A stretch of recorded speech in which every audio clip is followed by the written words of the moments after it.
Looking at the current MU squad, we can see that Carrington's imprint is not much. This is far different from what coach Erik Ten Hag announced when he took office. Did the Dutch teacher go back on his word? In the MU first team, only 2 academy players promoted by Ten Hag have a fairly certain place, Alejandro Garnacho and Kobbie Mainoo. Meanwhile, the number of young talents that MU has pushed away in the past 2 years is very large. Most recently, both Hannibal Mejbri and Alvaro Fernandez moved to Sevilla and Benfica respectively on loan with a buyout clause. Before that, James Garner, Anthony Elanga, Zidane Iqbal and Charlie Savage were all sold to rivals. Looking at the way Elanga celebrated after defeating MU with his Nottingham teammates on the last day of 2023, you can see how determined and satisfied the Swedish winger is. After the match, Elanga did not hesitate to admit, "Last season was not easy for me. I could only enter the field for 5 to 10 minutes and then hardly played all 10 matches continuously, forcing me to choose to leave MU. This match was personal for me, proving I can play at the highest level." This season, Elanga has 4 goals and 6 assists in 20 Premier League matches. Elanga's effectiveness is much better than Antony, a player considered Ten Hag's favorite since his time at Ajax, but played extremely miserably this season. At this point, people immediately repeated what Ten Hag said when he took office at MU.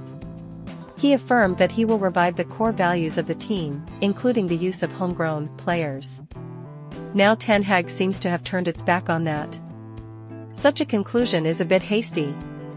If you look closely, you can see that Ten Hag is very willing to give opportunities to young players, especially in pre-season. Hannibal is a typical example of not taking advantage of opportunities to win Ten Hag's trust.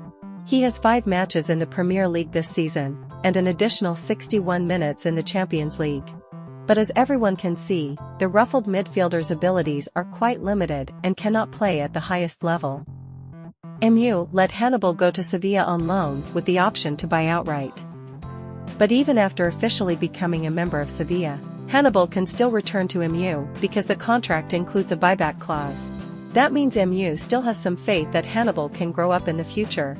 In fact, with the pressure of winning titles always weighing heavily, coaches of every big team have to consider a lot when using self-trained young players. With its potential, MU can absolutely buy quality stars to use immediately, instead of waiting patiently for a certain seed to grow. But it must be said again and again, if Mason Greenwood was not involved in a scandal in his private life, he could combine with Rashford and Garnacho to form a devil-blooded attack. With Mainoo and Johnny Evans below, Ten Hag can use up to 5 homegrown products in an 11-man squad at the same time. This is a very large localization rate for a big team. Finally, one must sympathize with Ten Hag. The MU boat is rocking violently this season.